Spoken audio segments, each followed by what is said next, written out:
Pak Soeb masuk ke dalam.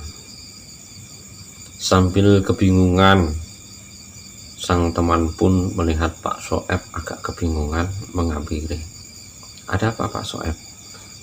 Ini aku gini ya, aku mau cerita dikit boleh nggak? Boleh. Gini Pak, kemarin anak saya itu minta mau dibelikan sepeda, namun aku nggak ada duit.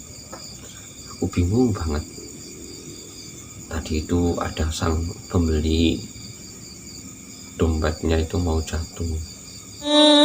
Tolaku utama tumrape wong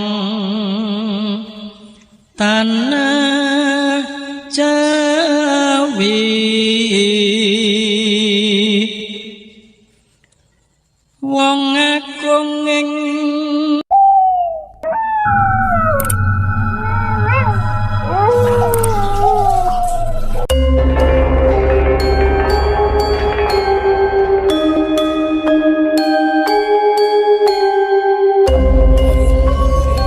Allah wabarakatuh. Jumpa lagi bersama saya di channel Horor Malam Jumat yang menceritakan tentang pengalaman misteri dan horor. Pemirsa yang budiman yang senantiasa mendengarkan cerita-cerita kami, saya doakan semoga diberi kesehatan, panjang umur, diberi rezeki yang berkah. Allahumma amin. Jangan lupa share ke teman-teman Anda. Kali ini ada kisah yang sangat menyedihkan yang datang dari Jawa Tengah, Purwodadi. Pak Soeb menjadi kembang kasur, terkapar, seluruh tubuh tak bisa digerakkan. Pak Soeb, seorang parubaya, membangun mahligai rumah tangga bersama sang istri tercinta si Sukaini. Dikaruniai satu anak laki-laki berumur 7 tahun.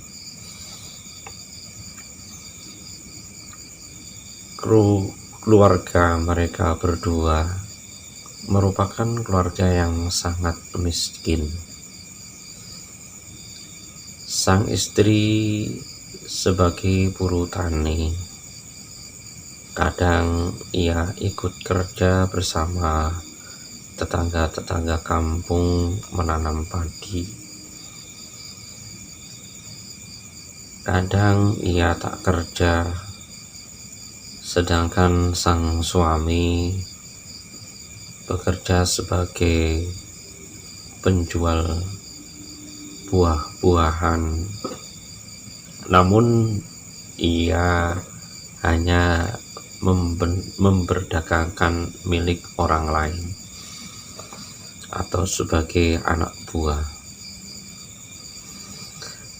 Penghasilan Pak Soeb, kadang ia dapat uang hanya bisa mencukupi kebutuhan satu hari saja. Kadang tak mendapatkan uang sama sekalipun. Kehidupan mereka berdua sangatlah minus. Rumah pun belum punya, masih ngontrak kesana kemari. Suatu seketika, sang anak yang masih duduk di kelas 1 SD, melihat teman-temannya ketika main bersepeda. Ia hanya bisa memandangi dan melihat tawa ria teman-teman. Suatu hari kemudian, sang anak tersebut ingin sekali meminjam sepeda temannya, namun ia tak diperbolehkan. Bahkan ada yang ngomong, "Dasar kamu, anak orang miskin, tak punya sepeda." Sang kecil ini duduk menangis. Ia kembali ke rumah sambil menggosok-gosok matanya karena mendengar ocehan dari temannya. Ia ngomong sama sang ibu, "Bu, saya minta sepeda, Bu. Seperti teman-teman itu loh, Bu. Bu, belikan sepeda ya, Bu." "Ya, Nak. Nanti kalau Bapak udah pulang, ngomong sama Bapak, biar Bapak nanti membelikan sepeda ya. Jangan nangis ya, Dik." "Ya, Bu." Tidak lama kemudian, waktu sudah menunjukkan jam 5 sore. Pak Sueb pulang dari kerja. Ia membawa sekantong plastik berisi semangka sisa jualan. Ia berjalan penuh dengan rasa agak lelah. Setelah sampai di rumah, sang anak sudah menunggu di depan rumah. Sambil memandang sang ayah, anak tersebut lari. "Bapak pulang." "Iya, Dek, Bapak udah pulang." "Bapak bawa apa?" "Ini ada semangka." "Bapak bawa semangka, Bu." "Ayo, Bu, Bapak bawa semangka." Kemudian sang kecil mungil tersebut digendong sama sang ayah. Pak, aku boleh cerita nggak, Pak?" "Boleh, Nak. Mau cerita apa?" "Pak, tadi itu saya mau pinjam sepeda sama teman saya itu loh, Pak." "Nggak boleh, Pak. Pak, aku pingin banget beli sepeda, main-main sepeda seperti teman-teman yang lain." "Boleh, Pak. Saya minta belikan sepeda ya, Pak, kalau Bapak udah ada uang." "Iya, Dek, nanti kalau Bapak udah ada rezeki, Bapak belikan sepeda. Belinya yang warna putih ya, Pak.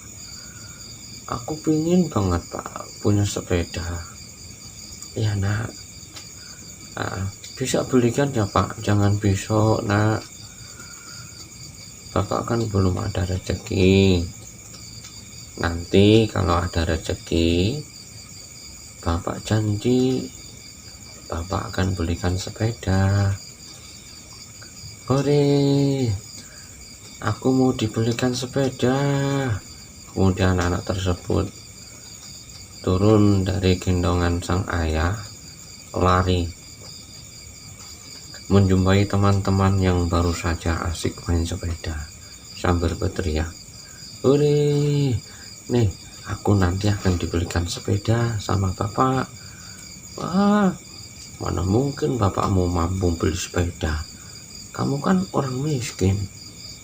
Nah, tidak mungkin kamu belikan sepeda. Sana pulang, jangan main bersama saya. Kamu belum punya sepeda kok." Sang kecil mungil pun berlari sambil menangis karena diejek oleh teman-temannya. Sang ayah melihat anak menangis. Sang ayah pun merasa sedih banget. Kemudian ia menggendong anaknya, "Udah, Nak, jangan nangis ya, Nak. Nanti janji, Bapak janji akan belikan sepeda ya. Besok Bapak mau belikan sepeda, jangan nangis ya, Nak." Sang anak pun tenang. Kemudian sang ayah makan. Selesai makan, tidak lama kemudian, ketika pagi harinya, sang ayah duduk termenung di depan rumah memikirkan rintihan yang dirasakan oleh sang anak tercinta. Berpikir bagaimana aku membelikan sepeda untuk si Bu Hati, sedangkan penghasilanku tidak mencukupi untuk kebutuhan sehari-hari. Ia duduk merenung sambil meneteskan air mata. Kemudian ia berpamitan kepada sang istri tercinta. Bu, aku tak berangkat kerja ya Bu. Nak, bapak berangkat kerja ya nak. Jangan sedih nak. Nanti kamu berangkat sekolah ya. Insya Allah nanti bapak belikan adik sepeda. Kemudian sang ayah berjalan dengan bermodalkan sepeda pancal, mengayuh sepeda menuju ke arah Big Boss. Setelah sampai di tempat kerja, ia menata rapi semua buah-buahan yang akan dijual. Setelah semua sudah tertata rapi, sosok lelaki parubaya duduk sambil menawarkan dagangan-dagangannya. Sekitar jam 9 pagi, ada salah satu seseorang berpakaian rapi dan datang ke situ. Pak, ada semangka Pak? Ada Pak. Per kilonya berapa ya Pak? 1 kilonya 5.000 Pak. Oh ya, saya mau beli yang ini ya Pak. Nah, silakan Pak, mau yang mana? Yang ini Pak. Oh ya. Setelah ia menimbang semangka, Pak Soeb melihat saku bagian belakang sang pembeli. Terdapat dompet agak tebal, dan dompet tersebut moncong seakan-akan mau jatuh. Pak Soeb sambil memandang menengok ke kanan kemari, ke kiri. Tidak ada satu orang pun yang melintas di situ.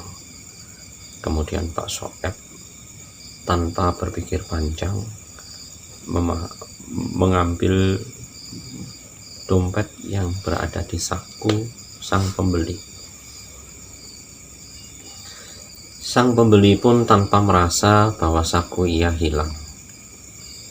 Kemudian sang pembeli tanya, ini berapa jumlahnya? Ini ada 5 kilo Pak. Oh ya, berapa nih? Sang pembeli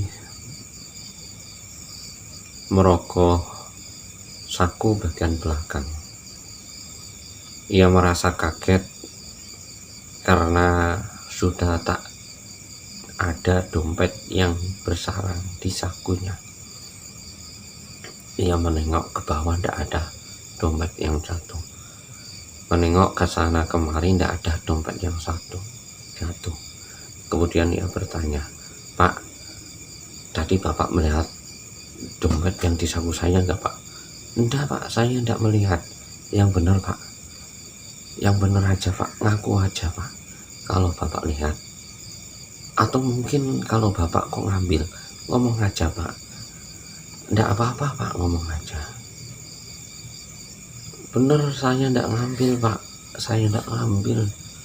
Betulan Mbak, saya enggak ngambil Pak.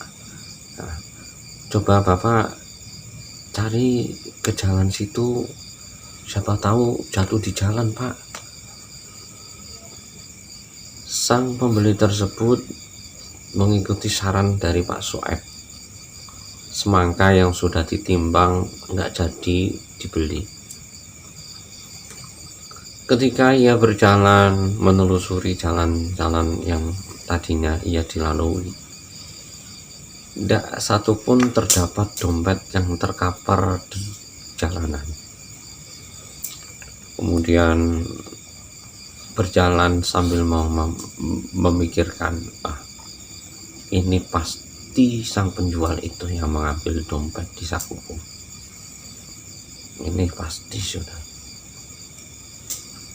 Ia berjalan menelusuri di tepi-tepi jalan, namun tak ada satupun dompet yang terkapar di situ. Pak Soeb masuk ke dalam. Sambil kebingungan, sang teman pun melihat Pak Soeb agak kebingungan menghampiri. Ada apa Pak Soeb? Ini aku gini ya, aku mau cerita dikit boleh nggak? Boleh. Gini Pak, kemarin anak saya itu minta mau dibelikan sepeda, namun aku tidak ada duit. Aku bingung banget.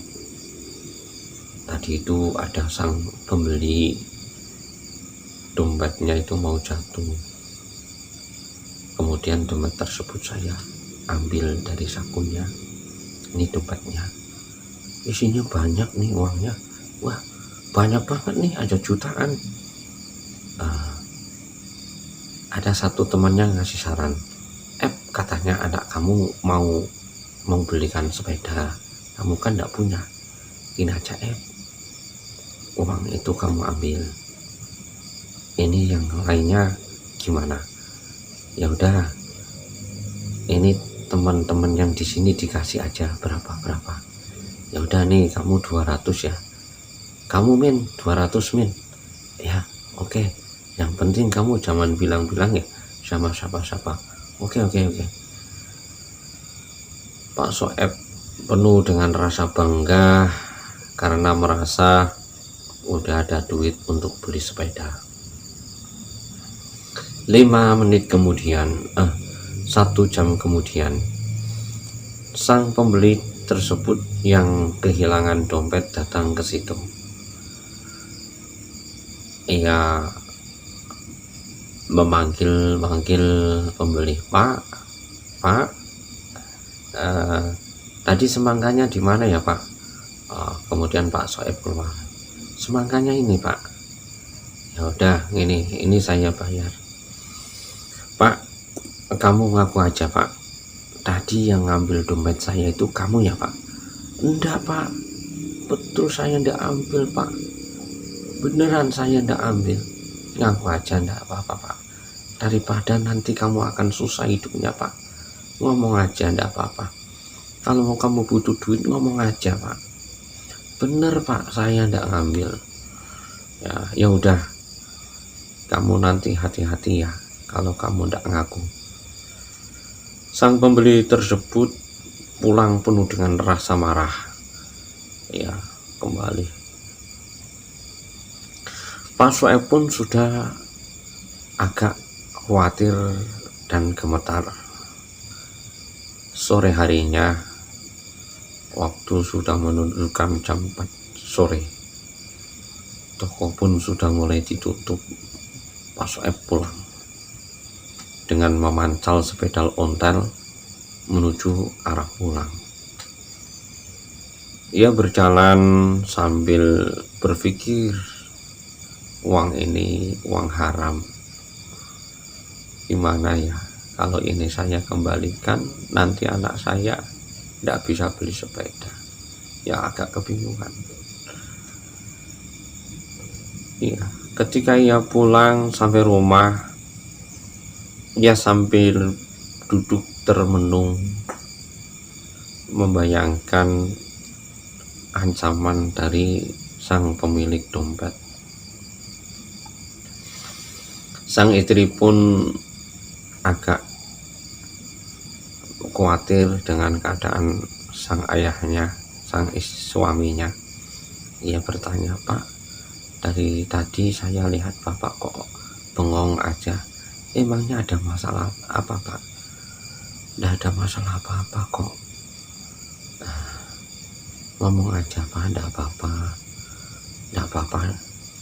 ini Bu, tadi Bapak itu dapat rezeki, besok anak kita bisa kita belikan sepeda.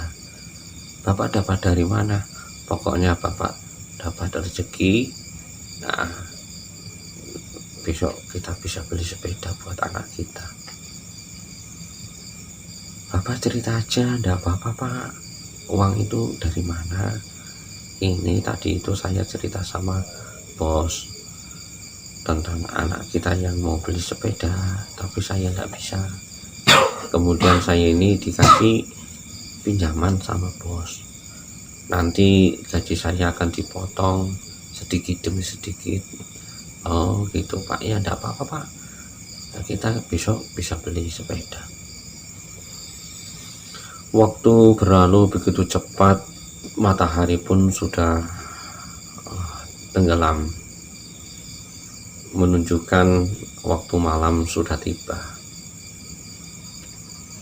Namun rasa khawatir yang meneror hati Pak Soeb semakin menghantuinya. Kemudian Pak Soeb agak lelah dan ngantuk. Ia berpamitan sama sang ibu, sang istri tercinta. Dek, saya tak istirahat dulu ya dek. Kelihatannya aku udah agak lelah banget dek. Ketika ia tidur, ia agak enak dalam tidurnya.